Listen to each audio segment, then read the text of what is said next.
बाटो राम को मेरे, प्रभु श्री राम सबके हैं।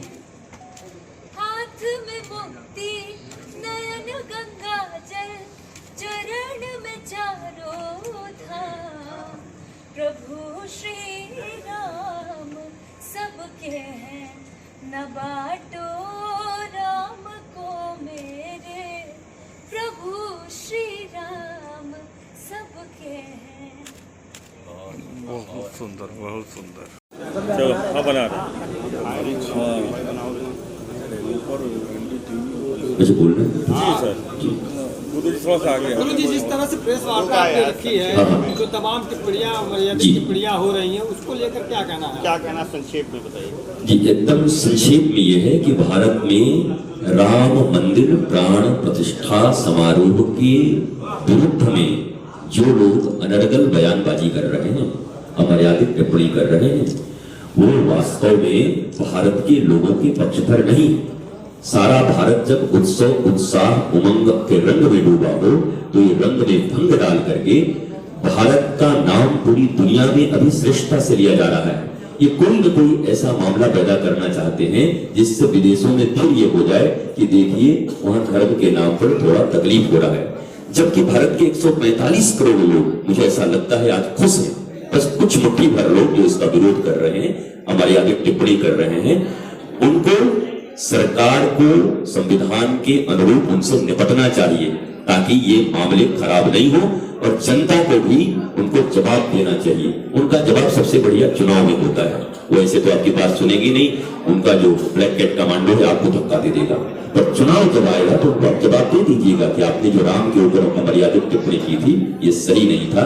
मैं इसी के लिए उत्तर दक्षिण पूर्व पश्चिम पूरे भारत का दौरा कर रहा हूँ और लोगों को जागृत कर रहा हूँ कि इस महान उत्सव में जो लोग रंग में भंग डालना चाहते हैं उनकी बातों को मत सुनिए, अपनी लकीर बड़ा करिए। ये छोटे लकीर वाले छोटे रह जाएंगे और इससे भारत का उत्थान होगा, विकास होगा।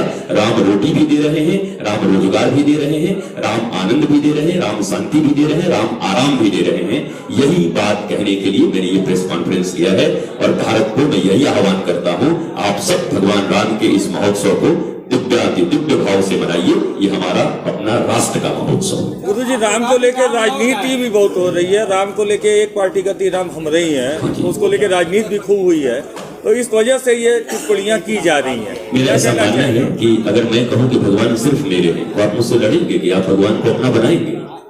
तो अगर किसी ने कहा है कि राम मेरे हैं, तो वो कह दे कि राम मेरे भी। इसमें अमर्यादित राम के विरुद्ध टिप्पणी की। राम मांस खाते थे, राम ने सीता का निर्वासन क्यों किया, राम पता नहीं कितनी कितनी टिप्पणियां, क्या रोटी देंगे वो राम। ये तो विरोध तो राम के प्रति हो रहा है ना, तो पार्टी के प्रति नहीं कर रहे हैं। अगर वो किसी पार्टी का लोकतंत्र का विरोध करे तो स्वागत है, लोकतंत्र में पार्टियों का विरोध होना चाहिए, लेकिन वो विरोध राम का और भारत का कर दे रहे हैं, ये उनसे गलती हो रही है। गुरु जी, राम आ गए हैं तो क्या आप राम राज भी आ जाएगा कि अभी कुछ दिन बाद आएगा? राम राज्य की दिशा में हम बढ़ चुके हैं। अगर राम लौट आए हैं 500 वर्षों के बाद, तो राम जब आए हैं तो उसके बाद रामराज आ गया था 14 वर्ष के बाद। मुझे लग रहा है रामराज आ जाएगा। रामराज की बड़ी सुंदर परिभाषा मैं हमेशा देता हूँ, निःशुल्क और उत्तम शिक्षा, निःशुल्क और उत्तम चिकित्सा, निःशुल्क और अविलंब न्याय। ये तीन चीजें जिस देश में होती हैं वहां रामराज जल्दी आ जाता है। मैं चाहता हूँ कि वोट लेने के लिए नहीं बल्कि करप्शन रोकने के लिए, और ये यही कर सकते हैं। अभी जो लोग हैं वही कर सकते हैं। प्रधानमंत्री नरेंद्र मोदी इस बात को कर सकते हैं। मेरा विश्वास है कि वो भारत की जनता के लिए ये काम कर सकते हैं। हिंदू धर्मगुरु कई लोगों ने, मैं प्रधानमंत्री जी को देवदूत के रूप में देखता हूँ, भारत माँ के बेटा के रूप में देखता हूँ। देखो, भगवान को कोई नहीं है यहाँ पर।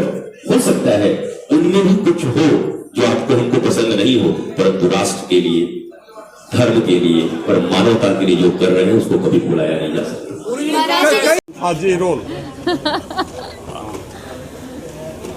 हाँ जी, तो मैं ये कहना चाहती हूँ कि अभी जिन विषयों पे हम बात कर रहे हैं या जो भी सुनने में आ रहा है वो इतने सालों बाद, जहाँ हमको लगता है कि इंसान अब दिमागी रूप से बीमार होते जा रहा है।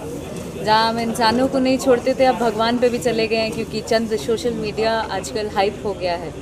वीडियोस तुरंत व्यूज़ आ जाते हैं, आप तुरंत पॉपुलर हो जाते हैं। तो इसका मतलब ये नहीं है कि आप कुछ भी बोल जाएं और किसी भी चीज़ किसी भी हद तक चले जाएं। तो I think it is not good. जी। और एक पक्ष ये भी है मैम, राम मंदिर प्राण प्रतिष्ठा को लेकर वो कह रहा है कि नहीं इसमें राजनीति हो रही है, उनकी ऐसी टिप्पणियां भी हैं जो भगवान राम पर जो काफ़ी अशोभनीय है, उनको क्या संदेश रहेगा आपका? मैं वही कह रही हूँ कि ये जो पागलपन का दौरा पड़ गया है इतने ज़माने बाद, इतने सालों बाद, आई थिंक उन सभी लोगों को इलाज की ज़रूरत है कि हम इंसानों को नहीं छोड़ रहे हैं, आप भगवान को भी नहीं छोड़ रहे हैं। अक्षरा सिंह रामलला का कैसे लय में स्वागत करेंगे? जी।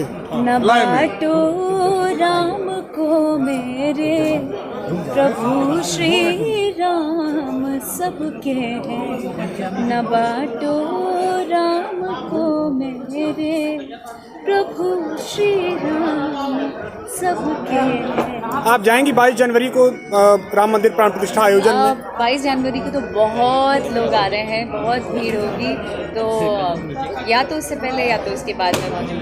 ठीक।